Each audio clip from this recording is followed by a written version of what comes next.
People deluded. I'm back again. I'm here with my good mate. It's always an interesting one when he's here with me. Introduce yourself, my guy. I know I make you do it each and every time, but you never know who's watching. It's not like you need an introduction, broski.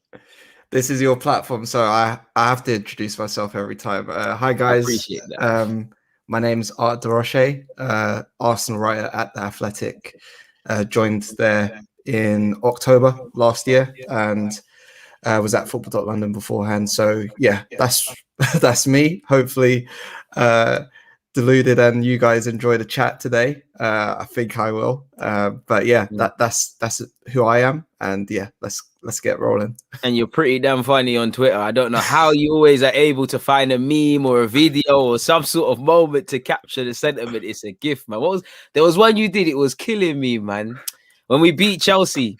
And you put up the, you know, where the guy's spitting out the Hennessy or something, like in the Yeah. cars. Like, what is a choice? Like, you pick a good choice of what to use. You do a couple of them, man. Still, you got a gift for that, man.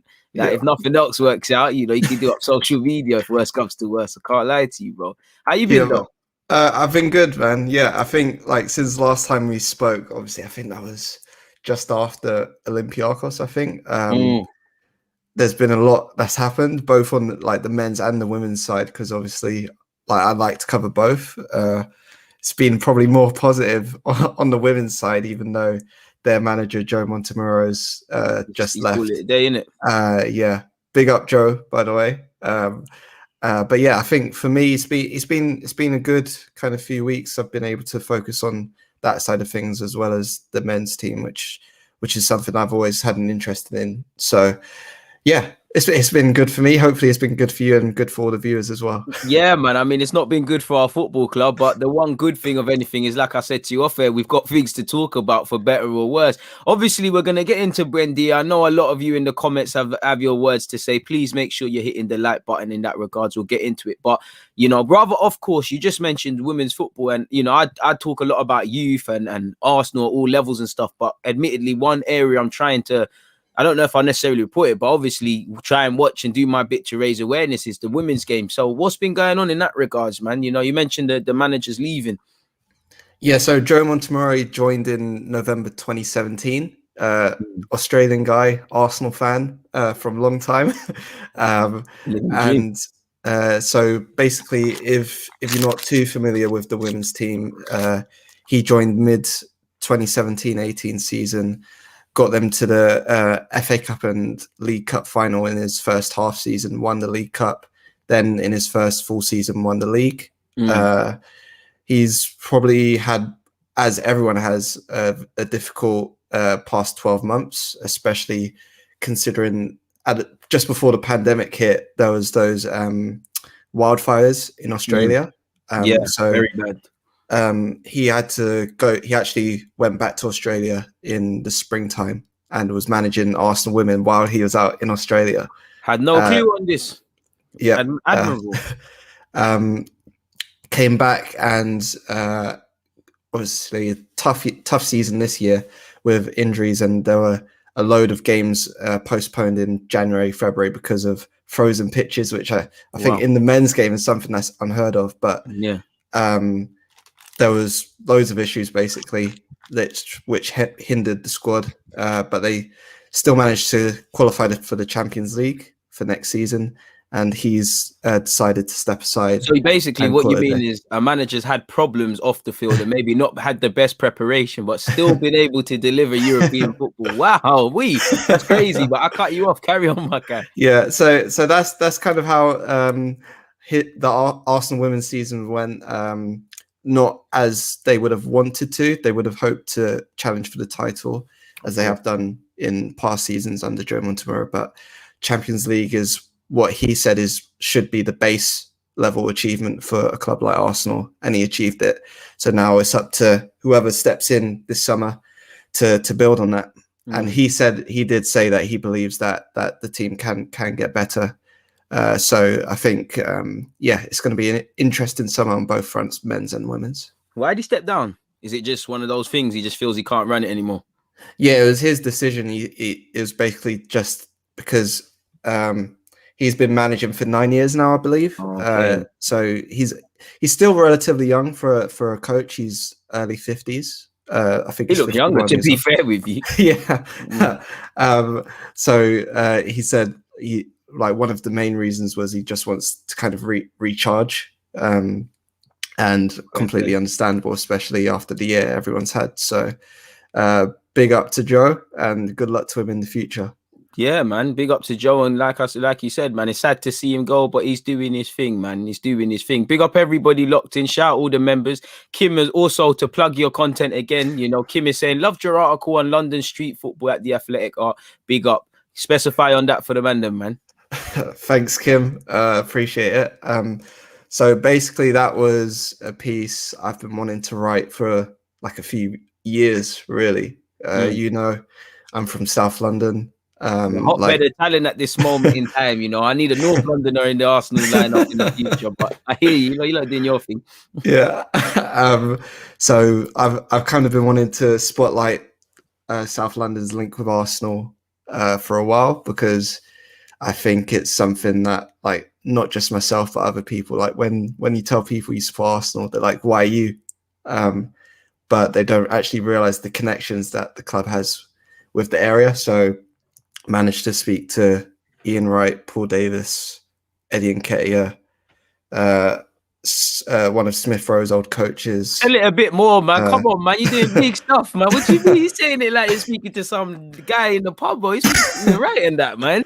Talk that yourself for a bit, man. That's massive, bro. Man. That's a pretty. I'm proud of you, man. On behalf of everyone. That's mad, man. But go on, man. I cut you off. Yeah. So basically, spoke to those people to basically tell that story, really. And luckily, like, I actually didn't think it was going to be received as well as it was. Like I couldn't actually sleep the night before it went out, but luckily it was received quite well, and hopefully I did it justice. Do you know why it bangs, bro? Because first and foremost, you know what you're talking about, and second of all, it's something that's close to your heart. Way before you talk about being a journalist, you're a fan of football. You know, you was a young man growing up in South. Obviously, them lot went and played for Arsenal and whatnot. But that's why, man, it's close to your heart, and it's close to everyone else's heart, man. So shout out to you for that. Obviously, it's still live on the Athletic, innit? Yeah, it's still there. So you know what to do, people. Yeah. I can get a link at some point. Yeah, man. When you're ready, grab a link. We'll put that in the chat. People, them that can do that, if they haven't gone and found it themselves. We do have some lazy people. They struggle to hit a like button. So I don't know for finding other links, but hopefully, like Didi is saying, please make sure you're hitting the like button. War on Info is saying this Arsenal duo is unmatched. You know, hopefully we have a centre-half partnership next summer on par with this, really and truly. But let's get into business, my bro. Just before we do that, you know, obviously, let me make aware that I'm making the timestamps for those that aren't locked in with us. We're linked with Buendia, innit? Talk to me, man. How do you feel on that? Because for me, you know, I hear that because he's an Arsenal player. There's scope to improve. You know, he's just only getting called up into the Argentine national team. He's only just now getting a second crack at the Premier League. His first time, he didn't really lock it down. He did create a lot of chances, but in terms of showmanship, so there's that hunger, there's that sort of thing here. He wants to be here, you know. We tried to get him in January, allegedly, and those little things, it seemed like we tapped him up and he was flirting. So if we actually want him now, it could be quite crazy. So I'm all for it. And as you know, he can play off the right, play as a 10. Personally, I think long term, I see no reason as to he can't play in that Santi role. He's got the intelligence, he can play football. So I'm all for it, man. You know, anything from 35 to 50. Can we find common ground on 40? Where are you at with Buendia links? Yeah, so I'll start with my personal opinion first, because I know sometimes people might mistake it for actual fact. So I'll just say that first. You know, you're going up in the world, and you have to make clear that it's your opinion and not the employer's, man. Shout out to you. But yeah, I really like Buendia as a player. When I was at Football.London before moving to the Athletic, he was someone I wrote about quite a lot, because when Norwich were in the Premier League, I think I even wrote about him when they were in the Championship the first time. But what I really like about him is not only is he a creative player that everyone, when they talk about him, what they bring up is his goals and his assists, which is, okay, that's acceptable. But what is probably, that's the base level of what you're getting with Buendia, I think, because when you actually watch him play and look at the more advanced level statistics, you see a player who has the necessity to actually be trusted, I think, at the top level. He doesn't just add the creative side of the game, which comes with maybe younger players, but he's also got the side of his game that is more defensive, which especially a manager like Mikel Arteta will, he's gonna love it, innit? That is probably what is going to make him trust a player like Buendia even more. Fact. We've seen it. I know they're very different players, and fans will have very different opinions, but we've seen that with Dani Ceballos, especially earlier this season. Definitely going to divide opinions with that one. I'm staying out. I'm saying one of the main reasons Ceballos was being picked. No, I'm just saying the name Ceballos. Yeah. Yeah, true. But one of the main reasons he was being picked, especially over Joe Willock, was because of his defensive awareness. I remember when I was at the game against, I think it was either Dundalk or Mold in the Europa League, one of the main things Arteta was getting onto Willock about was his defensive awareness. That's something I think he's improved at Newcastle because obviously they have much less of the ball. But getting back onto Buendia, having a player that can force errors and create chances and score goals is something that I think Mikel Arteta would love. It's something that I would love, and I'm sure something you too. I would love too. I think everyone in this chat, man, he make us play better. He play with him with some good players. He'll get the best out of players in deeper positions for me. And it's like you said, and I said it in my live stream earlier today. Check that out after this, folks, in a sense of, yeah, the goals are good and the assists are great, and obviously we want that, but those sort of things there can be misleading. When I look at Buendia, he don't rely on pace, he don't rely on strength, he relies on the brain. Now, when you got a brain, you know, you can be put in any system, you can play anywhere. And like you said, what I like the most is the numbers, you know, away from the goals and assists, chance created, getting onto the ball, heat maps, these sort of things there, which those sort of things, his numbers in the Premier League the first time, they were quite mediocre, to put it nicely. The metrics were there. So if you take those metrics, you build the team and whatnot, you have something great. And I'm quite interested to see what happens on the right. And I'd love to know your opinions, purely because for me, I believe we need competition. Now, we'll get onto it a bit, but we might not be in Europe. So that strips out a couple of games. But if I look at where Buendia has predominantly played for Norwich, I'm saying he can be the SMITH-ROWE. I'm saying he can play in the 10, but it's off that right. You know, obviously, Pepe's doing his thing. Saka, that's where he looks good. Obviously, you've got Willian and his future is up for debate. So I wonder what happens there, man. What's your feelings on that? Yeah, it's a good point, because when you look at that right wing this season especially, you see Willian playing, and I was looking, because I'm planning a piece on Saka for England, and I was looking at basically the minutes played for Arsenal this season. In the Premier League, Reiss Nelson's only played 71 minutes, and that is something that I was maybe not shocked by, but I was like, wow. No, I'm damn right shocked by that. I'm not shocked because he ain't played, but yeah, minutes I can't see. I think especially with Nelson, he's a player that should be playing. When you see how, especially when Arteta first was appointed as manager, one of the few players that got that trust straight away was Reiss Nelson. He started against Chelsea or something, right? He started against Chelsea, started against Leeds in the FA Cup, scored. That was off the left, however. And he was a player that I thought this season would be massive for, but it hasn't turned out that way. So when you look at that competition on the right-hand side, what sorry, I just seen that comment. Yeah, man, I had to be like that. I had to. I'm nowhere near. But anyway, you're modest, man. We're not letting you be modest on this channel. You're doing big things for the ends, man. Come on. But yeah, when you look at the competition on that right-hand side, I think what I'd say is, in terms of Saka, Pepe, and then if you want to add Buendia into that discussion, what is really encouraging is they're not just restricted to that right side. Pepe, especially since the turn of the year, has shown that he can produce on the left-hand side, and he can be very dangerous on the left-hand side. As they should be. Saka, again, productive off the left-hand side, but I pray people don't sleep on this. He is so technical that he can do that number 10 role extremely well. And you know why you say that, bro?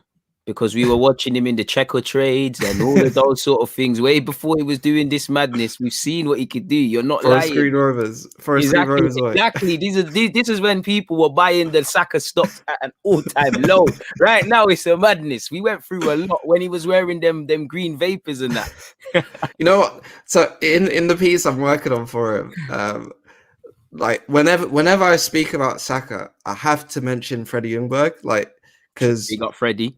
People I think underestimate how influential Freddie Ljungberg was in Saka's development. Obviously, he met Saka when Saka was only 15, but also gave him the chance in the under-23s. Then when he was interim manager, he was the one that put him at left back. I don't think these are moments that seem small in the minute in that moment, but they're so crucial, and I think Freddie Ljungberg deserves massive credit for Bukayo Saka's development. But yeah, in terms of just competition is needed, but it needs to be healthy and complementary as well. I think we've seen that the best example of that this season is probably with SMITH-ROWE and Martin Odegaard, where we see when we're watching games, people think that Odegaard is blocking SMITH-ROWE's pathway, but that's not the case at all. It's just you can't rely on a 20-year-old. Why do fans do that? Like, why the fans? Because it's only for me. That's one of my pet peeves. Is because if you just look at the sheer amount of games, next season might be different, but 38 Premier League games, a minimum 6 in Europa League, whatever in the FA Cup and whatever. They're training week in, week out. It's a squad game. Sometimes you need one or the other. Sometimes you need both. There's losses of form. Why don't fans see that? Why is it always? Because Chelsea, it's not just Arsenal fans. Chelsea did it when Tuchel came. Oh, he's not playing this guy. He must not like him. Why do fans do that? Like it's like with Saliba, people just panic with everything. Why do fans do that? It's very frustrating because if we take Odegaard, for instance, he plays that ball last night and everyone's raving about him, but then everyone forgets how just toxic Twitter was when you mentioned his name just like last week, and that's the pace at which a discussion can change. That's something that frustrates me quite a lot, because you need to just look at the bigger picture sometimes. And that's where, when you see SMITH-ROWE balling out for however long he has been since he's come into the side from Boxing Day, I think, yes, you want to give him the biggest platform to perform, express himself in that, yeah. But you have to manage him. I remember last season when he was at Huddersfield, that was the first time he was playing 3 games in a week, and Danny Cowley, who was Huddersfield manager at the time, done a fantastic job with him. He did. And one thing I'd say on Danny Cowley as well, he used to be a PE teacher. He knows how to chat to youths and that. He managed his development quite well, and where he wasn't playing him every game. And I remember there was one quote where he said sometimes he has to boo himself because he's bringing off SMITH-ROWE, but he has to do it because that's what's going to help with his development, not overexposing him. Forgive me if I'm wrong, but was that not a key element of him actually going to Huddersfield in the first place, in that they gave like some sort of report about how they're going to utilize SMITH-ROWE, how they're going to manage his workload? Because I think people forget what you just said, and then lo and behold, sometimes we have you've seen it, he's getting cramps and things like that. And I'll let you finish, but to throw in a question at the end of what you're going to say, do you think, not that Arteta isn't managing him in the best way, but could he learn a thing or two from the former Huddersfield gaffer? Because it does feel like SMITH-ROWE is being overplayed, and we have had to over-rely on him and obviously his fellow Highland guy in Bukayo Saka. Yeah, I think in terms of the loan stuff, that's something that all clubs have to do now, really, in terms of the first one was Eddie Nketiah when he went to Leeds. They had to basically show a report on how they were going to use him. Thanks, Tina.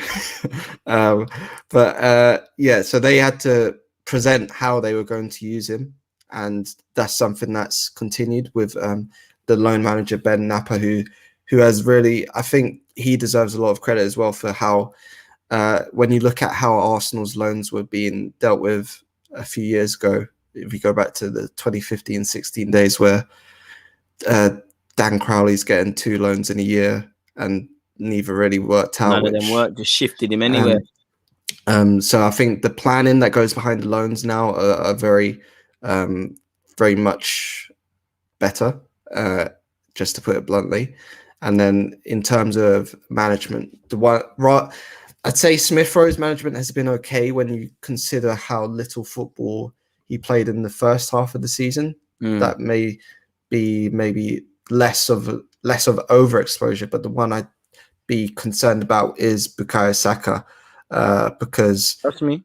Again, for the piece that I'm writing at a minute on him at the Euros potentially, what I'm kind of thinking is it's not going to be the worst thing in the world if Gareth Southgate doesn't think he's a regular starter, because I wrote a piece about Saka in February. At that point, he was Arsenal's most used outfield player, 19 years old.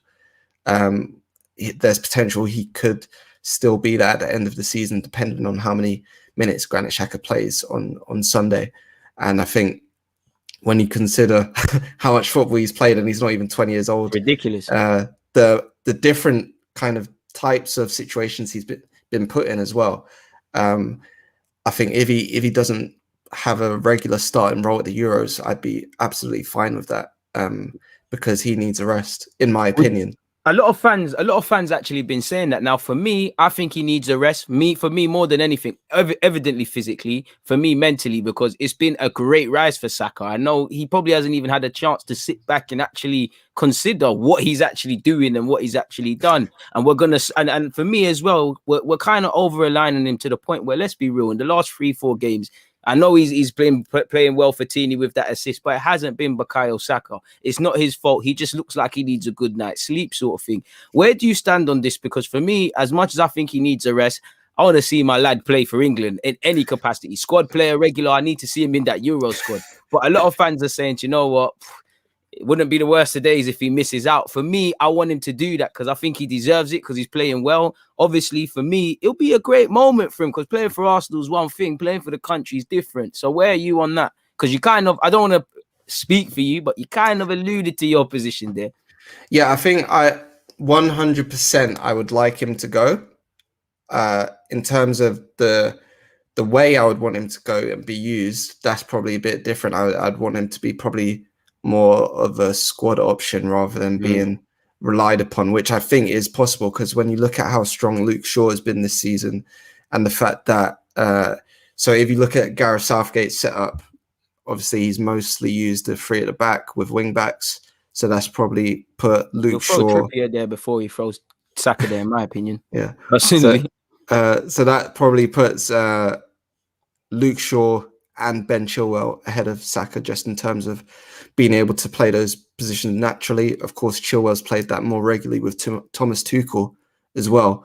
If he goes with the 4-3-3 that was used more often in the last international break, you've probably got more scope for Saka to get in the team.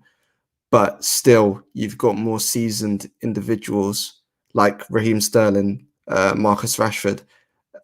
Jadon Sancho is probably not more seasoned, but is more he's been used more in those areas by Southgate, so you can understand why if he does go, he may play more of a squad part. And I think so to answer your question fully, I would like him to go for the experience, because I think that would be invaluable, but I would probably I wouldn't want him to play as much as, say, Sancho, Sterling, Rashford, Mount, these guys, just because I'd be thinking of what happens next season at Arsenal.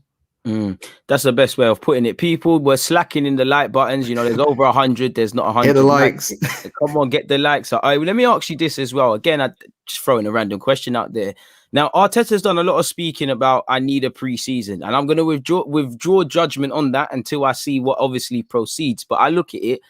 Are you really going to get a pre-season? Because, again, Saka might be called up to the Euros. Gabriel Martinelli and Gabriel, they're in the Olympics. Couple players are going to get called up for the Euros. We all know, how is that going to help his planning? There's under-21s championship that could throw some players away. Well, not in England's case, but France, if anyone gets called up. Guendouzi, Saliba, apparently. You know, obviously, if these players are not around, you can't work with them. And obviously, the double whammy is players might be playing at tournaments. You've got Copa America. People like Torreira, they might sit there and say, or Xhaka, futures have been up for debate. They might sit there and say, yeah, we want to sort our futures before we go after this tournament. Or they'll say, do you know what? National team, I'm focusing on this right now. We'll deal with it after. So is it really is it somewhat a fairy tale to suggest we're kind of going to have a preseason? I know we're going to have it of sorts, but you might not have the key members. Like I look in defense, how much planning for defense can you do if you haven't got Gabriel, if potentially Tierney's not there, if Leno, assuming he's still here, isn't there? You know, Bellerin might not be at the club full stop. So where's your feelings on that? Yeah, it's a tough one. I think when you look at preseasons in general, well, especially in the last couple of years, you're probably not going to get a proper one. And even though that is something to take into account when I guess judging a season as a whole, I do still think there are, especially with this summer, there is going to be just more time for a manager. That's probably just as important as having players around you to prepare. I think how that time is something he hasn't had since he's taken charge, really. I know we discussed it last time I was on, but when you actually assess what's happened since he's taken charge, madness. So first 3 months goes okay, weren't scoring enough goals but was keeping clean sheets. Then the pandemic hits, has to deal with that.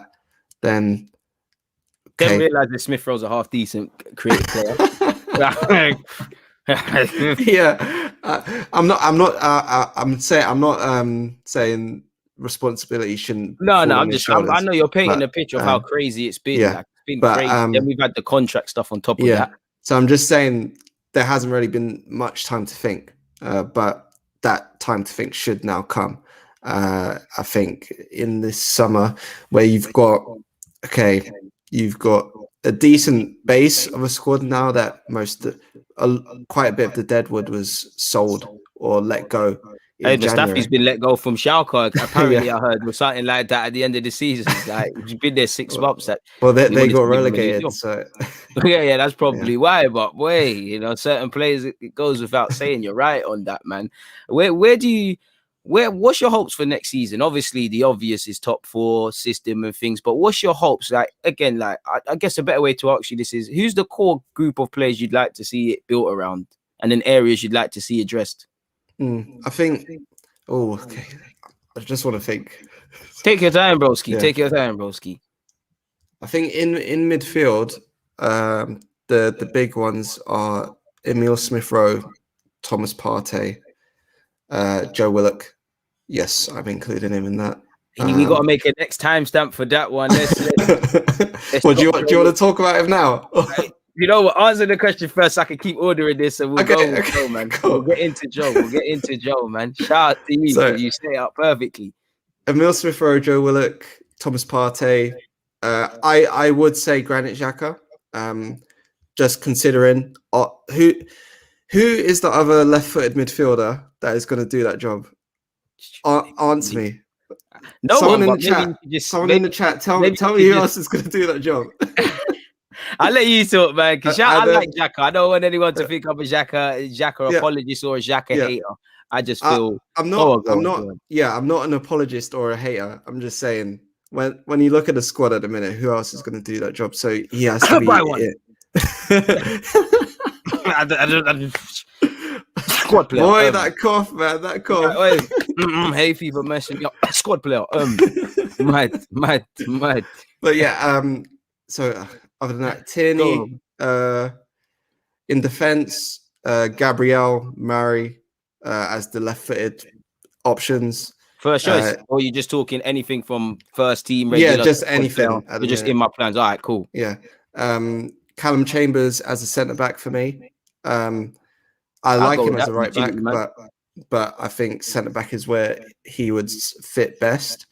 Then Rob Holding as deputy to Chambers because you're redeeming yourself. You're part of the Holding stocks as well.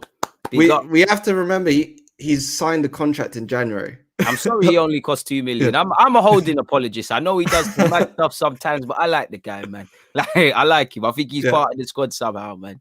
Better than Cannavaro and all those things. But the one thing as well, I think sometimes people don't realize sometimes players aren't just picked on footballing ability. There are other factors where if you're in that heat of the moment, you may need certain personalities to drag you through that.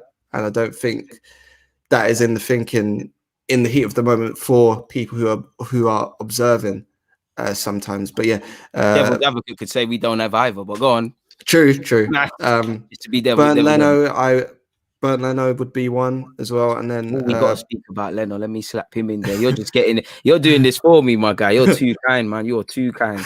Leno, that's Leno. Saka, Nicola Pepe, Reece Nelson, up top Aubameyang. Ooh,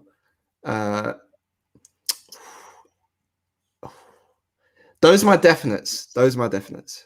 Who's a wild card of sorts? Someone that might not be a definite, might not necessarily be a cast off. He might. Ainsley. Who? Ainsley Maitland-Niles. Oh, do you know what? Yeah, I can't lie. I sold my Maitland-Niles stocks. Oh no! I sold them, man. I sold them. Do you know why? He's still my guy, but it's do you know what it is? It's like, you see how they say absence makes the heart grow fonder. Okay. It's done the opposite. Like, I think the Halen thing's just gone. I just seen a comment. I forgot about Martinelli. Sorry. Of course, man. Martinelli's the squad's so big. Sorry, I forgot. This is it. No, but for me with Maitland, it's like with Joe, absence has made the heart grow fonder. For Maitland, it's like, all right, cool, man. Maybe this is why you're not getting that midfield chance. Listen, I want all these Halen boys to make it. You know, I'd like him to accept that I'm a right back. You know, it'd be nice, but it is what it is, man. I just, as much as I thought as well, and I think this is where fans, because we've all probably said it, why Ainsley might not be getting chances ahead of Joe Willock. I can't lie, it's two different teams and a bit of different quality in Newcastle, but you can probably see why Joe is getting the chances or got the chances and Maitland isn't. So I'll shamelessly make a return to Maitland-Niles FC, but right now it's not looking good, man. I've kind of sold up stock, like I said. But Joe Willock, man, what's your feelings on him? Because for me, I'm open to everything, bro. We spoke about him. We both got stocks in him. I would love him to come back. I'm open to him going back out on loan to Newcastle or somewhere else. I can't lie, if selling him for 25, 30 million means, you know, you can do the Buendias and the Aouars and these sort of things, I think it's a necessary evil. We've got to be cruel to be kind. He could very well become an England player and all those things, but I just think we've got to make decisions. You never get the vibe that Arsenal make decisions like that. It's like one player's got 1 foot in, but 1 foot out. And we can say that about Leno, about Xhaka, about David Luiz before he's announced, about Willian. I'd even go a step further to say you never get the vibe actually that Arsenal is departing ways with these players. It's more like the players are coming to a decision. It's like David Luiz has said, you know, I'm leaving, rather than we're not going to give you a deal. So where are you at with Joe? I think in terms of a midfielder, he offers something that no other Arsenal midfielder offers in terms of, yes, we could just say goals and end the conversation there. But yeah, exactly. That's what he offers. He offers someone that is able to run with the ball and without the ball, which I don't think. Okay, Smith-Rowe can do it, but it's in a different way. It's in a way that's going to unlock the defense rather than be truly penetrative, and in a way that Joe Willock will. Again, I think we discussed this before, but loving this chat. How deceptively strong Willock is very underestimated. And it's how the way he's grown physically, not grown in terms of height, but physically, he's got a bit more solid in the last 12 months. It's like, I think it sounds stupid, but it's almost like, I think because he looks like he actually has gone through puberty late. I think he's only coming to grips with how he can utilize his body now. I agree with everything you said, you know, dynamism, box to box. He's got that goal threat. I don't mind using him in the squad. I have my concerns about if we was going into a season with just Joe and Partey as our first choice. I think you're lacking there, but definitely would like him in the squad. I think he's shown his quality. He's chipped in with goals. You know, he's found himself on the bench a couple of times at Newcastle and he's come off the bench and affected it. And I think he's a good player. It's just when I remove my love for the guy, I think he's having a great loan spell. And I look at it in terms of development now. And when you're going to come back to Arsenal, I feel I haven't learned what in a positive way. I haven't learned much, and a negative. In a positive way, I know you give this guy space, you give this guy opportunities, he'll score goals. When there's space and the game stretched, he can do his thing. I needed you to come back knowing Raz is 100% right. He's a late bloomer. You know, it's ironic, you know, last 2 games he's actually played for Arsenal against Newcastle shows his development. But when I look at him, he works hard. I find it very hard to praise a midfielder for working hard. That you got to have legs. You've got to, you know, the modern game demands that. Low blocks, you know, we might not play how Newcastle are playing. You know, if I look at Arteta, he's playing you as a 10, a false 9 at times. He's not playing, he hasn't played you as a box-to-box, even though I know that's his job, you know. I haven't learned much about Joe Willock in terms of quality on the ball, making the right decisions. At times defensively, I have seen him lacking, something Steve Bruce has spoken about. If I had to grade his loan spell out of 10, I'm giving it 25. But if I remove my Haaland cap and all of those sort of things, defensive improvements, when you're not scoring or box to box, what are you offering? I haven't learned much about Joe. So are we going to see this Joe Willock? Because it almost feels like Steve Bruce knows the player he has, and it's not that Arteta doesn't, but the current demands of his squad means whether that, because Odegaard and Smith-Rowe weren't really in the picture, he's demanded a bit different of them. And what, you know, fans, what are fans going to say when he's not scoring all these goals and things? I want him to come back and stuff, but I think for all parties it's best to keep everything on the table, man. Yeah, I think what is key as well is how does Arsenal's midfield look next season in terms of the shape, and that's where we've seen Newcastle's been a great fit because they play with a midfield 3. He's played on the right of the 3, and he has that license to bomb forward with the ball. But I do actually think he has improved defensively. No, he has, but I'm just saying in terms of, like, for me, I think he's improved defensively in terms of he can win the ball back. He wins it back. I love how he puts in a shift. Sometimes he's a bit blinkered. Like I'd pull everyone. Yeah. I'd implore. Sorry, my English isn't as good as you, Mr. Journalist.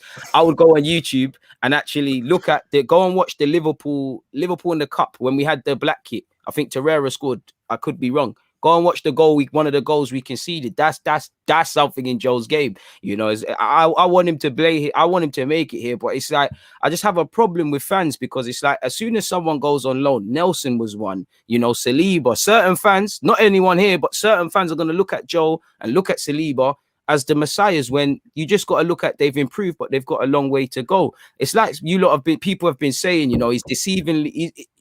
In short, Joe Willock's deceiving in terms of how he can improve, what he can improve. And like someone said, from his strength to his class winning the ball back, I think he's underrated. I just feel with respect to Joe, why he doesn't get his credit, he's a piano pusher. You have piano pushers and piano players. Now, the pushers are vital. If they don't put the piano into the theatre, no one's buying a ticket. And you have the piano players, the Smith-Rowes and that. I think fans don't understand that everyone from Haaland doesn't have to make it at this club, doesn't have to be regular starters to contribute to this squad. I think it's down to Joe personally. It's down to him because for me, even being dropped to the bench at Newcastle is different to Arsenal. You already know, like you said, Xhaka is playing. If fit, Xhaka is playing. We've bought Partey. He's playing. Smith-Rowe's complicated things. Now, Odegaard, Ceballos, they might not be here, but me and you spoke about you probably need a midfielder or two.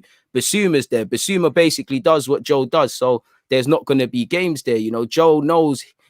I sometimes think he's almost a bit like Eddie's, that when he's been thrown in, you kind of know that, not that it's now or never, but I've got to do a thing now, or I might be on the bench in the next 2 games. And I saw a bit of that in the collective poor performance against Leeds. So I always say it's like once you're exposed to first team football, surely you can't go back. So do you think it's a case of Arteta and Joe have to have a honest conversation? Because I think you do, in the sense of Arteta loves him, Joe loves the club, but sometimes you have to look at what you need to do to improve. You know, Joe's spoken about wanting to play for England. In these 6 months at Newcastle, he's probably been more on Southgate's radar than he's ever been at Arsenal. Yeah, I think the honest conversations need to happen with multiple players. Okay, we can talk about Willock, and we've spoken about how we've seen what we know from him during this loan spell. We know that he's able to drive forward with the ball. We know that he times his runs extremely well when he doesn't have the ball. And we know that he can finish once he's in the box. But we just need to figure out what is his place in an Arsenal midfield.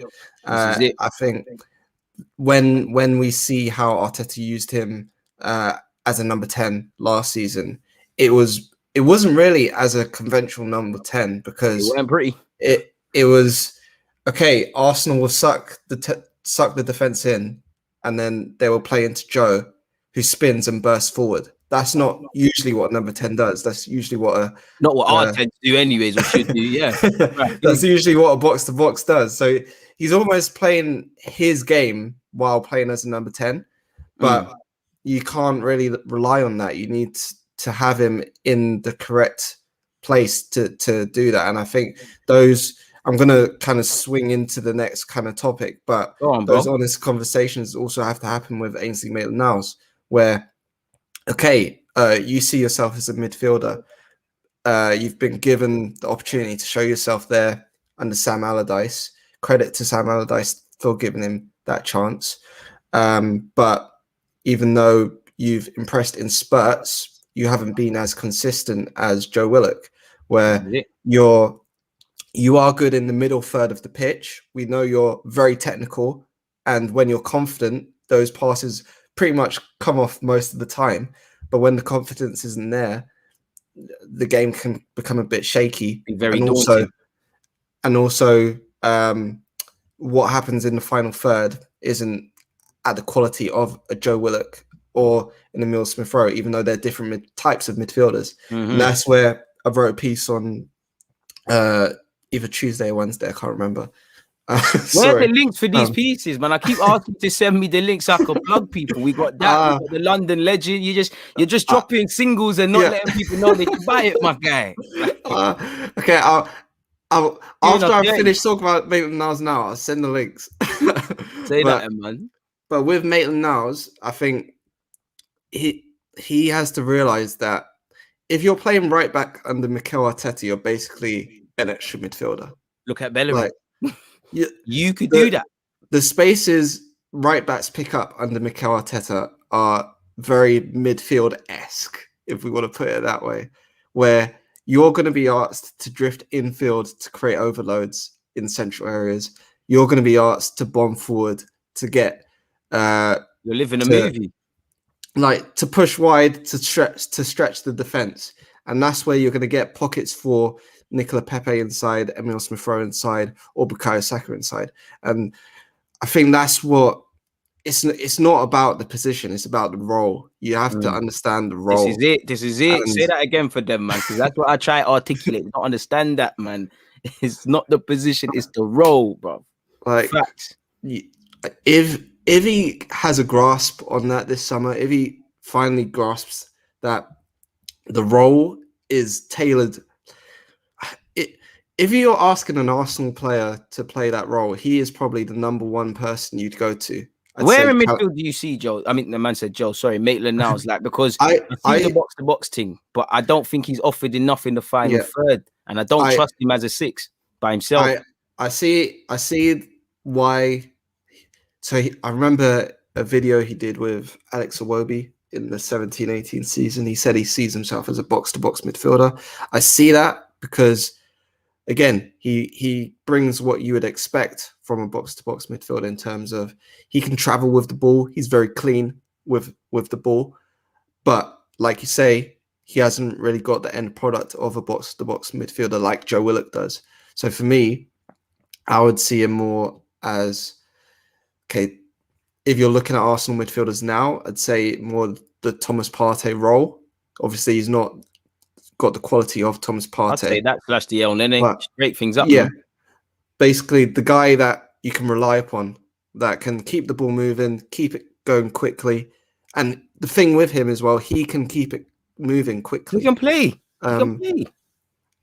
So I think, if he was to play in midfield for Arsenal, it would be in one of those more supporting roles in midfield. And Tino on that box-to-box right-back stuff, I think that is it. So again, I'm kind of mixing it up with the women's team. But I spoke to Katie McCabe, who's there. It's kind of hard, again, to say one position, but I'll say she's their left back this season. She began her career as a winger, right winger and left winger. Joe Montemurro came in, just put her left back because the team were having injuries. She took that challenge and like a duck has to water, just excelled. flew with it. She's ended this season as both the league and Arsenal's top assist maker. Hey, get her in our team, man. She can actually pull it in the final third. This is what I'm talking about. That's what we need to sign. Get her teaching some of these lads. And she actually, when I was speaking to her, she actually did kind of call herself a box-to-box fullback. But it's these things where do the Cancelo team, man. Trent. If you look at how the head coach or manager plays and the spaces you're going to pick up, you're not just a fullback. And on Peter's point, I think possibly we've seen that he can be a bit. Best gift and curse, in my opinion, is casuality on the ball. Yeah, I think we've seen like where again, I think Aston Villa away for West Brom this season was a game where that casuality was probably a curse because he was holding on to the ball too long. Just too long. So I think at the moment he's probably too casual to do that number 6 role on his own for Arsenal at the minute. I think he can do well in a double pivot where he has someone to play off, because then you can open it up to, be a box-to-box player, but you're not the person we're going to rely upon to provide those numbers in the final third. This is it. I think that these are the conversations I would have with him if he was in front of me, but that's never going to happen. And so, I think that's kind of where I'm sitting on it. I think if he embraces that role of the inverted Cancelo right back at Arsenal, I think he could go far.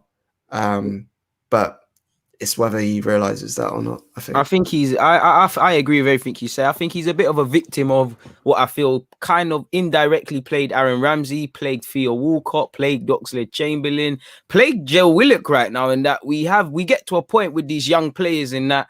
Yeah, they got a bit of everything. They do a bit of everything, but it's like, what are they? And I think obviously it's down to the players, and fundamentally in life, I believe everyone needs to take accountability. But I think he suffered because even Unai Emery, clearly there's been some mandate at Arsenal that Maitland-Niles is earmarked to potentially be a first teamer because, Mavropanos and him, first name drop. Wenger used to play him. He played him quite well at Old Trafford, and it didn't appear that he had a problem playing right back under Wenger. I don't know if, Wenger was good at gassing him and keeping him sweet, but he did. For me, with Maitland, it's just we're at a stage at Arsenal now where we need to make decisions. We need to be cruel to be kind. We need there's no assurances, but we need assurances. So as much as I have no one's bigger Haylen than me, I've got the Haylen hat on and I wear the banner. I need to get confirmation from my midfield and my midfielders. I know Partey is a 6. People are saying he can create, and he can, but you're seeing the man's a 6 first and foremost. Granit Xhaka, take him for all it is.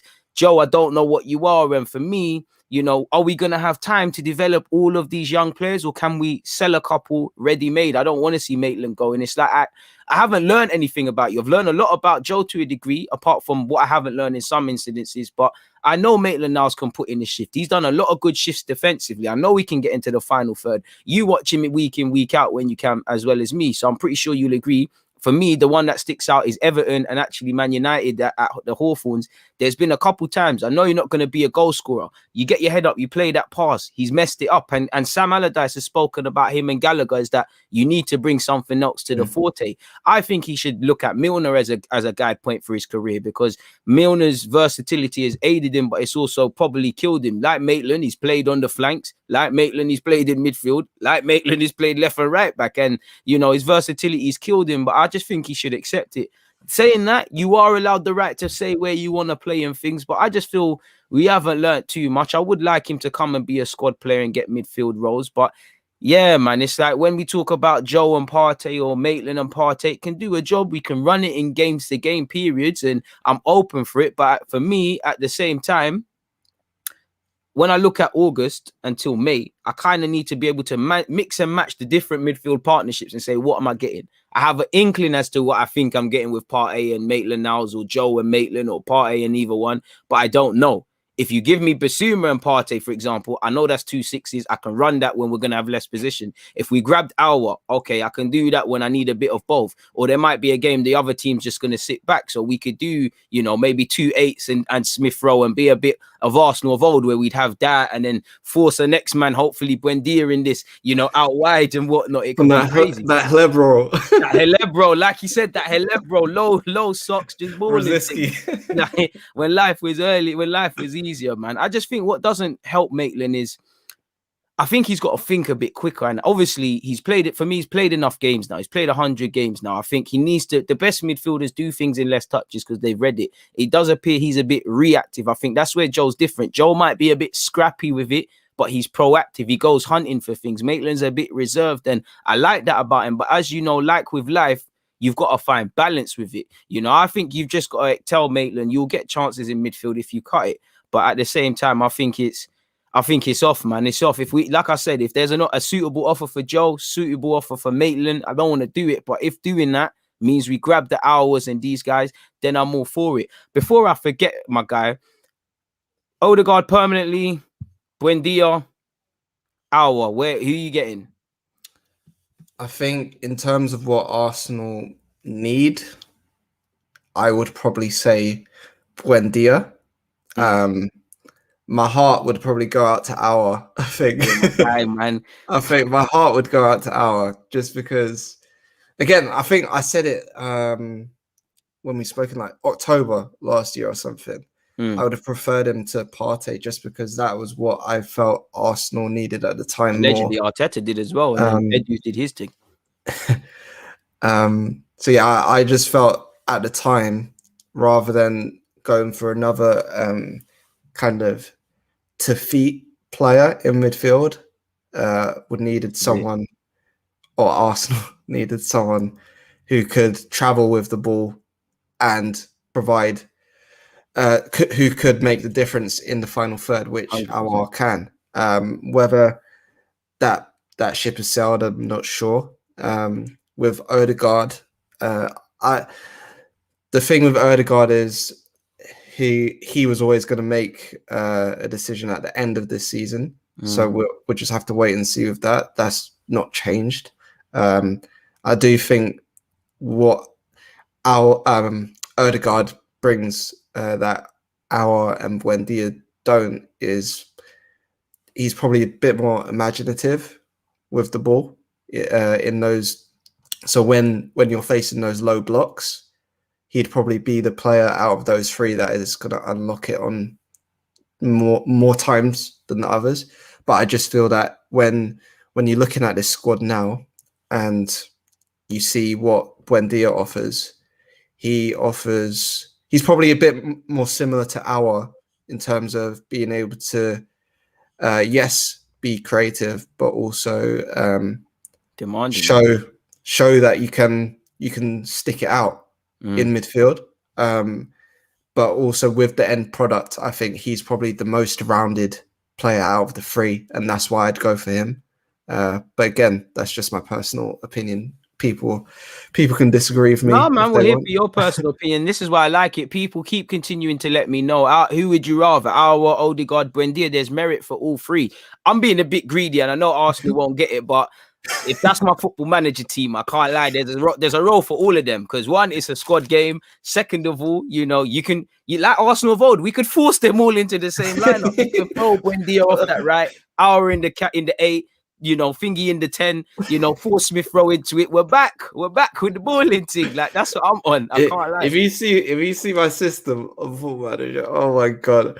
It's like so there's a left back, 2 centre backs, then I've got a wing back, a 6, and I've got like 2 8s, 2 10s, and 2 strikers.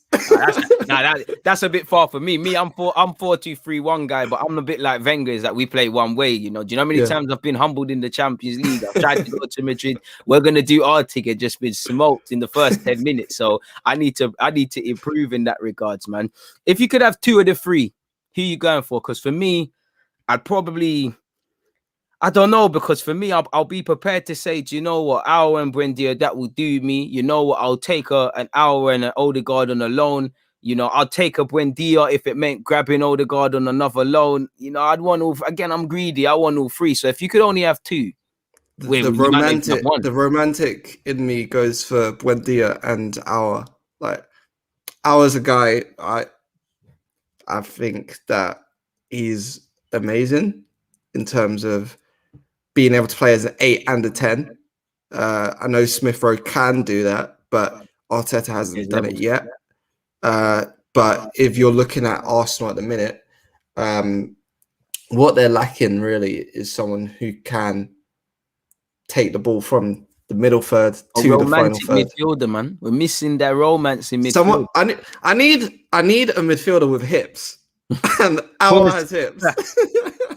Serious pauses. You're right on that, man. We need that's it. Do you know what it is? I want one thing I like about all three. You know what? I'm gonna discount a bit of Odegaard, but I have seen it. They all want the ball. It's like when I look at them, Buendia for me, in terms of attitude, in terms of hitting the ground running, I think it would be Buendia because, as I said, it's only now he's starting to get his ratings in all football, really and truly. It's like he's getting called up to Argentina. He's at Norwich. There's all of that sort of stuff. I think he's ready made for us. Odegaard, I'm not sure. Aouar, I'm not sure either, bro. You're right. Them man, they are saying the hips don't lie. Obviously, I big up my guy. If you're looking at Arsenal's midfield, like traditional Wenger midfield, like Pranav is saying, mobility is key, and sanity as well. Like, so that's where the romantic in me goes for those types of players more naturally. But yeah, that's just my opinion, man. It's true, it's true, man. It's like Buendia. I think Buendia is the most serious, and out of all three, I think Buendia, in terms of football IQ at this current moment in time, I think he's got the best of it. Aouar, like I'm already sold in. I was sold before this guy. Listen, you know how it goes. You watch a man from 17, 18, you're there. I can't lie, Odegaard, I'm not the biggest of fans, but I think fans are going too hard on him and they're being quite disrespectful. And I wouldn't be against Odegaard because it's either that or we're gonna find some Premier League pensioner, you know, probably grab Lallana to play that role if we don't try and get Odegaard again. It could get mad. Cruyff like Cruyff King, you know, one trick pony in that. To be fair, couple men in our team, if they tried to Cruyff turn it BP, they end up clamping themselves, really. It could get mad. What do you make of because as much as we look at Buendia, Odegaard, and Aouar, I know we can force it and play them as 8s, but they're all more luxury players, if you could say that. I know they work hard, but they're the glamorous side. They're there to assist and them things. There's a lot of talk of BISSOUMA. Where are you at with that? Do you think it's something that could happen? You know, because could you see us what? They're saying 30, 40 for BISSOUMA. You know, Buendia's 40, 45, 35, 40. You know, suddenly that's 80 million on 2 players, really. Could you see Arsenal doing that, especially with the sort of upfront fees they may or may not want? I think, from a personal point of view, it seems very much like, obviously he's a different player to Thomas Partey. He's probably more box to box and is a bit more athletic, but it just feels like you're almost signing the same player again. That's just me speaking, though, in terms of personal opinion. I do think he is a good player. Obviously, like eye test tells you before you even look at the stats that he is an amazing player. But I do think that when you're looking at the Arsenal squad balance as well, you've got Elneny and Partey in that midfield. Elneny's probably not one who you wouldn't assume he's going to be a starter next season. You'd hope not, if we're being serious. I love Elneny. I love Elneny, but let's be real, you know, let's not be diplomatic. Like Elneny, it's a squad player thing at best. Yeah, exactly. And I'm just thinking, in terms of midfield balance, what do Arsenal need at the minute? And if you're looking at both Dani Ceballos and we throw Martin Odegaard in there, even though most Arsenal fans would, or I say most, even though it would be good to have a player like him back, he may not come back. So that's 2 creative midfielders gone. You are going to need to fill that void, and that void's been there since Aaron Ramsey left. So that's where I'm thinking, yes, people may like that suggestion of BISSOUMA, but does it make sense? I think it does, because putting my squad hat on, I think the biggest thing with Partey, I've always said it's great signing Partey. Like, it would be great signing Buendia, but we know the first thing we need to do is improve our starting 11. But I always think about it from a squad point of view. So as great as these players are, if they're injured, we're back to square one. That's where I was so sold on the dream of Torreira and Partey in the squad. Two can play, one can get subbed for the other. I think we relied too much on Partey in the same way Gabriel having, with respect to the other defenders, only having one sort of standout centre half with respect to Saliba, it will be in problem. So I get it. My problem is that, again, I don't know if anything is true, but it's like the rumours you see is that Arteta is hell-bent on partnering Bissouma and Partey. Now, that will work in the games when we've beat one in the top 6 teams where we've capitalized on fine margins and sat back, but that is not the most creative. I know they can pass the football, but they're not there to do that, which means you're going to be more reliant on a Smith-Rowe, on a Buendia. Like, it's just going to be on them or Tierney to go forward and things like that. So we're like, and it just makes me a bit more muddled in how Arteta would use them. If that's going to be your midfield pivot, then it ain't champagne football. We're just on this sluggish thing. You know, I want Buendia, Bissouma, and I want the ability to play 2 6s in that role. But yeah, man, I think both are vital. In the same way last summer, I think the club did a number on fans and making them somewhat believe that it's either Partey or an Aouar, if not the names in terms of the skill set. They're both vital as each other. And I think the way because we've had to settle on either or, you know, I personally think the release clause made the difference. It kind of says everything. Yeah, I think, yeah. I just agree with what you said there. I hear that. I do not have much to add of value to that. I big up my guy, Talk to Views. Make sure you're all hitting up his YouTube account. Before I get into what he's saying, I have done a poor job with the brand sponsors. So a quick message from them.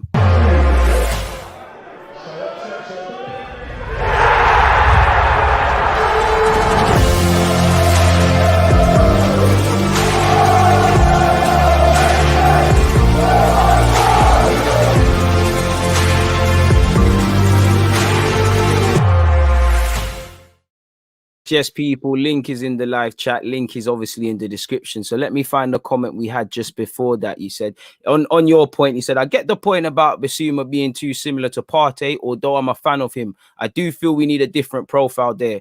I really like Manuel Locatelli of Sassuolo. Now, apparently, what's that Ukrainian team? I can't remember, but they put a bid on Locatelli. I'm on that fully %, but our club might say, you know what, last time we went Serie A for a midfielder, you know, we're playing that mistake, so we might just allow it. Yeah, I don't know about it personally in terms of being able to bring actual information to that. If I did, I would tell you. And like, that's one thing I'd say, like, if before I write or talk about something, if it's something newsworthy, I would say if I have information on it. I don't on that. I do think in terms of the type of midfielder he is someone that would help speed up that midfield process. Do things in less touches. Yeah, like we spoke about earlier, yeah. And that's something I would be for, personally. But I do think the options we spoke about earlier are probably more flashy. More glamorous. But that is one where if you look at that midfield now, say with Ceballos, he is probably an upgrade on Ceballos. So I would take that in if that was the case. But again, I can't really comment on if that's happening or not because what are your thoughts on Partey as well? Sorry to cut you off because I actually haven't asked your thought because the season's done now. Like I don't want to go as far as to grade this season, and I'm a Partey fan, so I'll fight for him hard. So I'm kind of asking you, where you at with Partey? What do you make of him? Like what you've seen of him in an Arsenal shirt now? Yeah, I like him. I think when he first signed, I know we've spoken about this term a lot, but people were fooled into thinking he was a P&P midfielder because of the way he looks. Like Ndombele, like Pogba. And it couldn't be further from the truth that he's a P&P player. He's very technical. And I think that's if you're going to the game this weekend, just watch Partey in close situations. I know in recent weeks there have been times like especially in the Villarreal second leg, where he was just so sloppy. Goes through some brain farts where he's just sloppy. But on the ball. When he is confident on the ball, he is very clean, and that's something that you see a lot more in real life when you're actually at the game. That was something with Odegaard as well, where you don't realize how quick he is with his feet, with the ball. Live there at times until you're there. But in terms of his season as a whole, if I was to rate it, I'd probably say maybe a 6.5 out of 10. I was gonna say a 6, but biased, I'd say a 7. You know, we draw for the Man United away and the Chelsea's and the big performances, and less of the brain. Do you know what it is? It's not that he's not intelligent. I want to pick my words rightly. Obviously, like I actually feel it with Thiago as well. It's like the man, they are good. Thiago's a world-class player, but it's like when you're out the Real Madrid team, it's not that you're not as good as you were. I mean, a man said Real Madrid, Bayern Munich. When you're out of that team, it's like I see your somewhat deficiencies. I kind of see that you're human sort of thing. And I've seen a bit of that with Partey away from Atletico. Like he is an intelligent baller, but sometimes he does some risky things. Sometimes it's become a theme that he just goes through these 5-minute flashes where he forgets he's a good player. He starts doing mad stuff. I do think his confidence has been shocked at times because of our imbalance with the system. There was a time where we're not even passing him the ball. I do think he's still getting to use with his teammates. I don't feel we've managed him well because can't be a coincidence as to the man's barely injured. He keeps getting injured and picking up injuries. So clearly there's something for Arteta and the coaching staff to learn from in that regards, because we've gambled with a lot of players. So I do think there's a lot to come with. I think a 6.5 is fair.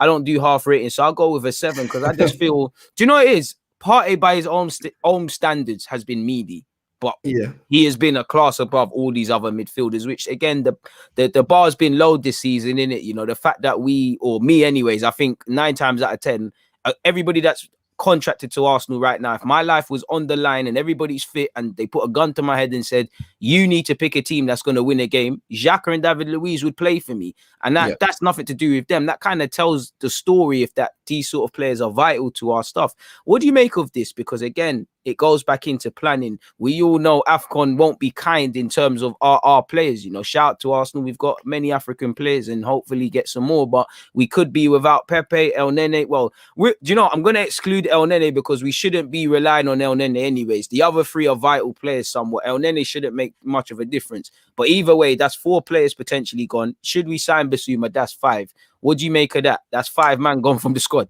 We only play once.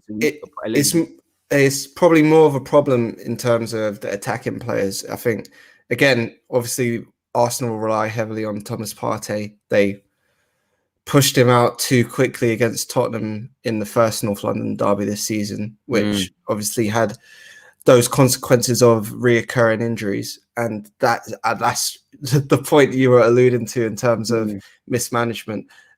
One thing I'd say on Partey as well, because I forgot to say it before, but how progressive he is with his passing is amazing. When you think of Arsenal's midfield, he's always looking to punch into the number 10 or the striker. Play the difficult pass.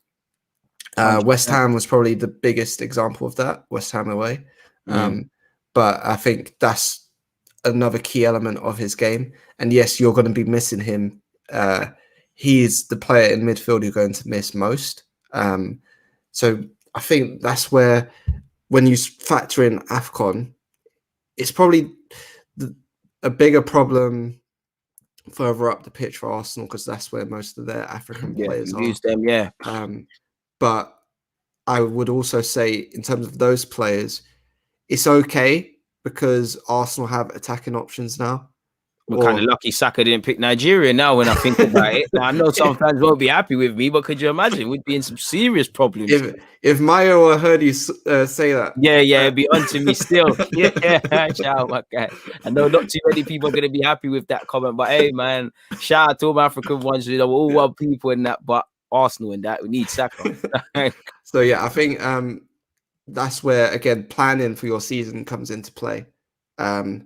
Making the right decision. That's where, again, I may have said, okay, I would have preferred an Aouar type because of the type of midfielder he is. But again, Yeah. if you think about his nationality, that unfortunately, it sounds unfortunate, but it benefits you more that he's European. Yeah. Yeah. Because you're not going to have him excluded from the squad for a month. And I know that sounds harsh, but it's facts. It's reality. It's reality of the situation. And that's where that's where you have to assess, can you function without these players for however long the group stages, and then also the knockouts. Partey.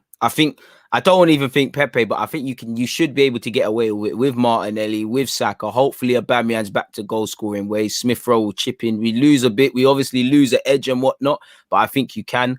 I think if you don't have Partey, you can forget about whatever sort of ambitions you've got for the season. If you haven't got a levels person, you know, because all I'd say, if these players are gone, just don't let me come on my live videos and say, where is that player? Like that's the best thing. Because sometimes ARTETA, even with the subs, you know, we both know, had we have lost that game against Palace, what would have been said. But when you win or you do things like that, it's not really relevant. I wanted to, before I really should have said this earlier, but we spoke about, I almost removed you, say, bro.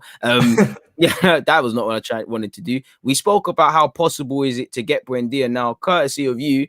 This was from an article in The Athletic last year, I believe you said. Yeah, this is this February. This February. Apologies. So this is from the Norwich. Who's the Norwich guy again? The director of football. Stuart Webber, the sporting director. So this is from a piece by Michael Bailey, Norwich City writer at The Athletic, where Stuart Webber spoke to the media basically over Zoom, and yeah, so he gave a very good insight into the way Norwich run and how they kind of, when they're looking to sell players, or if they are expecting to sell players, they want it to be an honest transaction, basically, where one thing he stressed was they know the valuation of the player, but also what they've done for that player. So that's where they want to be put in to develop it. Exactly. And that's where they want to be compensated for that properly. So they don't want, the quote says there, where teams they're not selling to bottom of the table Premier League teams. They would rather sell to teams that are pushing for Champions League, European football, because that's what they believe these players deserve. And those players do deserve that. When you look at James Maddison, can't believe that with Newcastle though. Love to my Newcastle fans, but that just comes down to paying the price. Yeah, Newcastle is probably not the club that I would say with that, but Newcastle, Everton. We should have got Jamal, man. That would have been a calm option with Tierney. Silly, man. But let me read this to people who obviously ain't got the time to read, or some of you, I know you're at work and actually not looking at the screen. In relation to what we're referring to, you know, back in February, the Norwich guy said, we have our valuation, and if people don't want to pay that, they don't get them. Music to Arsenal fans is, if someone wants to buy your house or my house, they can buy it if they meet the value. But like with Ben or James, if you spoke to Everton or Leicester now, they'd probably talk about what a good deal they got. Likewise, Newcastle about Jamal, and that's fully facts. You know, people might say these are handsome sums spent paid for these players, but for me, you know, in relation to Maddison, in relation to Ben Godfrey, in relation to Jamal Lewis, they all can make a decent bit of money and then some on these players. So it is cool. He went on to say as well, we don't see it as us being unreasonable. We're certainly not, but we do know what our players are worth, what we've done for them, and what we want to be compensated for if they were to go. It stops the time wasters and people trying it on, Arsenal. So when someone does come in for a player, you know it's serious, then the business can get done. So that tells me, Edu, ARTETA, speak to Stan Kroenke, get your pocket money, get your money, and make sure it's there. You know, make sure you've got it, because they've said it there. Obviously, there's negotiations. With negotiations, there's lowballing and things like that. But that just tells me if the money's not straight, if they sniff some funny business, then you can keep it moving and they'll sell to anyone else, or probably most Norwich fans or anyone connected to the club say, what's the point selling Buendia? It makes us stronger. He's probably our biggest player. Exactly. And I think that's what is very good in terms of a Norwich point of view. They know themselves. They know their Is plan it? is set. They know where they're going. They know where they've been, and they know that's one thing as well. They didn't panic when they were relegated. Did not. Daniel Farker stayed in. Emi Buendia and Todd Cantwell, even though they were left out of the team early in the season because I think it was Daniel Farker said their minds weren't fully on Norwich. Too much speculation about leaving. That Max Exactly. Harry may be the same. They came through that, came back into the team, and look at them. They were promoted with games to spare as champions. Oh no, were they champions? Yeah. Yeah. Sorry. Fully right. I keep getting mixed up with Watford, but No. They fully won that, bro. You're right. But look, exactly, and look how influential Buendia was. Yes, obviously they're a better team with Buendia, but their squad is planned. There's a plan there, and I think that's where, okay, obviously you would want Arsenal to operate on a bigger scale, a better scale, but you need to have that plan, and it needs to be something where, okay, maybe you don't get the player you wanted, but you have a clear idea on the type of player you want, and that's where I think we saw glimpses of that early on with Mikel Arteta in terms of what was the first thing he brought to the club? A left-footed centre-back. Why was that? Because there were no left-footed centre-backs, so there was a lack of balance. I know Peter's going to get on to me again for bringing up left-footedness. Yeah, Peter, allow it, man. You're not meant to scare away the guests, bro. but that is a fact. Mikel Arteta did want a left-footed centre-back to balance the team and open up the pitch. He then doubled down on that by buying Gabriel in the summer.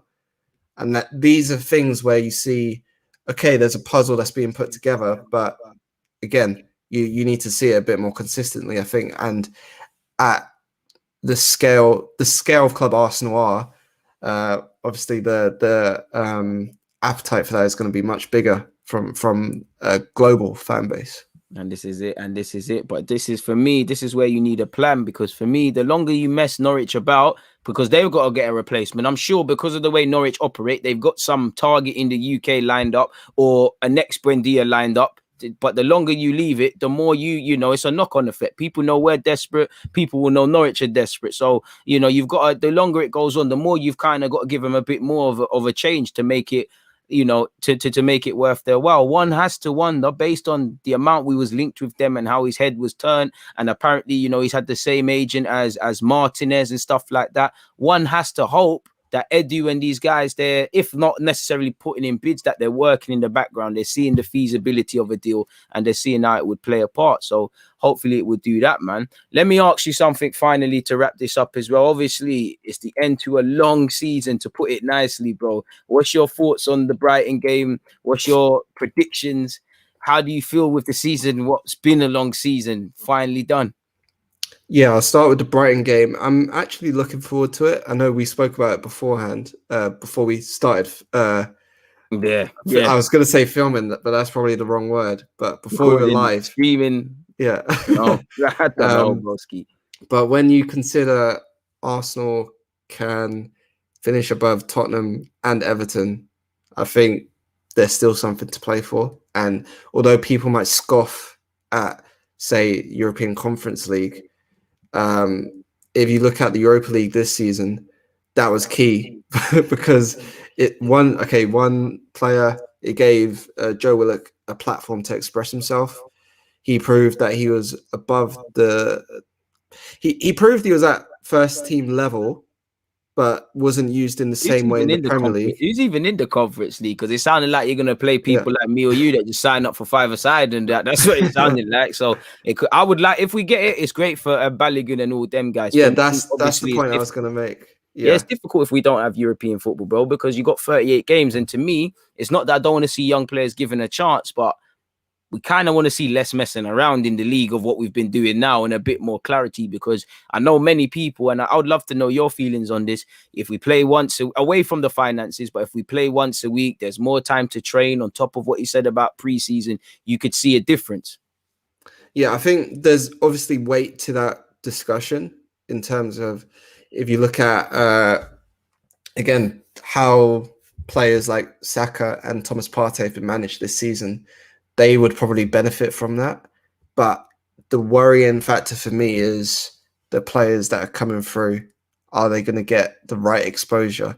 If there is no European football, then that's where the importance of loans come into play. I know, as we touched on at the top of the show, Arsenal have become better in that department with the work of Ben Napper, who, again, there's a lot of planning that goes into those loans in terms of teams having to present why they want a certain player and how they're going to use them. But I would almost always like to see those opportunities come in an Arsenal shirt in European football. So that's where I would be drawn to taking European football more than having just one game a week, because you lose the opportunity to give people a chance. And I know that may be very naive of me, but when you see Reiss Nelson only played 71 minutes of Premier League football this season, if Arsenal don't get European football next season, what does that mean for him? What does it mean for all of them? What does it mean for Aziz and Balogun, who, you know, you want them to be out of their comfort zone. You want them to play against grown men, for want of better phrases, because it's all fun and games doing that at 23s. They're at the level where, you know, I would have loved Balogun to be exposed to first team football. I hope he gets his Prem debut against Brighton, so that at least you have something to work in pre-season. Obviously, I'm not saying Balogun isn't, but because he's training with quality players, let's be real. But obviously, when you're a young player and you're bagging goals for fun at under 23s football, you don't immediately know what you need to improve at. Suddenly, if you play against, I don't know, a grown man like Lewis Dunk, you try outpace him, he clamps you one, or, you know, our next guy outpaces you, you immediately think, oh gosh, I got to think quicker, I got to do this, I've got to do that. You're under no illusion of where you need to improve. And I think that's what's good for Joe. It's been there for Eddie as well, in that, you know, and you also realize how unreal it is. You know, when you're playing grown football, it's not a joke. Like, you need to win the game. There's none of this second chances stuff. So it's a crazy one. What's your feeling specifically on the Conference League, though? Yeah, I think I've obviously seen the comments, and people would probably be embarrassed by actually going into it. Imagine going out of it. Hopefully not. The final is actually in Albania. I checked earlier. But yeah, I think my overall feeling is you don't really have a right to be embarrassed. Arsenal aren't entitled to anything. I think we've seen that over the past 5 years. Everybody thought that Champions League was going to be the base level for Arsenal forever, and that's not been the case. If Arsenal were to get into the Conference League, I'd say embrace it, because that's where you could see players like Miguel Aziz play more. I know there's been loads of people on Twitter hollering for him to play, but you can't expect him to play in the Premier League when he's 18 years old. And that's another thing where I think people feel like it's easy to just throw a player in the Premier League, where he's gonna come up against challenges, like you said just now, that he's never had to think about ever before. And those are the kind of situations that I think European football helps with, in terms of just having that first taste and realizing what you're up against. So that's where I would say embrace it. But again, I know not everyone is going to want to, because it is a little bit embarrassing being in the third tier European competition. And you're right. Yeah. It's like you said, you know, on one hand, of course, it is embarrassing because we moved to the Emirates to be in elite competition, and, you know, maybe we are in elite competition. This is trailblazing and innovative. It's one of the first competitions of its kind. It's just not levels. But like you said, you have to embrace it, because, you know, that comes from obviously we are Arsenal. We shouldn't be happy with it. I'm not saying we need to be happy with it. We should aspire for more. But on one hand, you've got to have that mentality and also kind of accept Arsenal for what they are right now, in that, you know, we haven't been good enough for Europa League. So hopefully we can do something at the weekend. We haven't been good enough for Champions League. If we were, we'd be in there with a place, or we'd be in the Europa League final. Where do you think the players make of it? Because I know Lumberger said, you know, there is one debate to be said over it won't make a difference of attracting players or whatever. But he said players could want to leave. And I hear that there's logical reasons behind that. I think players personally want to leave for different reasons. A lot of players got the last 2 years left of their deals and stuff. But I'm of the belief, like, these, unless it's Tierney, Saka and people of that ilk, you have no right to even think about Champions League football. Like, and really no one does, because you lot have all played a part in this. You know, if you can scumbag and move somewhere and play Champions League football, what could you say? But you can't sit there and tell me you want to leave and play Europa League football if you're not one of the obvious, because you haven't been levels. Yeah, I think that's basically it. Because when I was watching, it was during the Palace game. So I was watching and I was thinking, okay, well, what kind of frustrated me beforehand was, this is like a bit of a tangent, but they basically showed like a 2-minute video of all Arsenal's Champions League moments and then said, oh, they're not going to have European football next season, when there's still a chance Arsenal can be in Europe. But anyway, I think when you look at Arsenal, the group of players at the minute, most of them have been Europa League players. They haven't been Champions League players. So that argument, although it can be had, when you're looking at the football that they've played at Arsenal, has been Europa League football. I understand the desires to play Champions League football, but of course, you need to prove yourself. And if that does happen and people are able to move to Champions League clubs, then so be it. But if that is the case, then Arsenal should be ruthless and get, almost similar to the way the Norwich Sporting Direct spoke, maximize the price. This is it. If you're looking at a player and if you just assess how low the fees for Arsenal players that have been sold is in recent years, it needs to improve, and that's we're self-financing after all. You know, sell it. Got a grand total of 0 for Alexis Sanchez and Ramsey. That's 100 million through the door. And these are the types of things that need improving. So I would say, yeah, it would be a bit of a weird one to see players leave for Champions League football, considering most of the football in recent years has been Europa League. But if it was the case, Arsenal would have to accept it and then try and get the best they can from it. So yeah.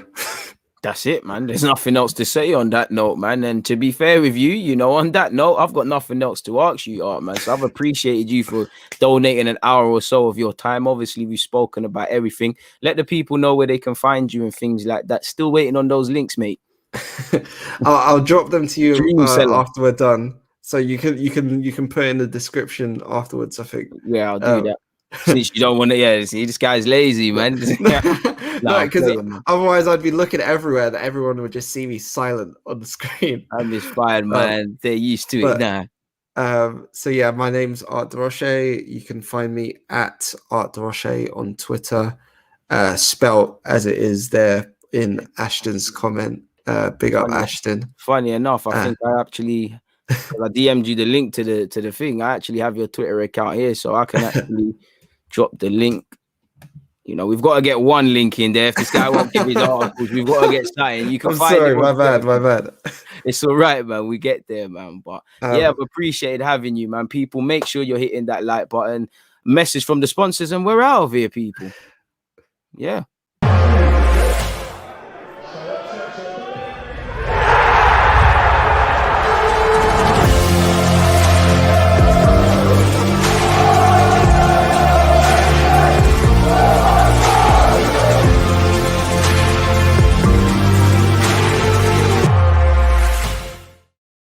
Safe, people. I'll catch you tomorrow at 11:30 for the preview of the Brighton game. Love to Art for coming through. We're out.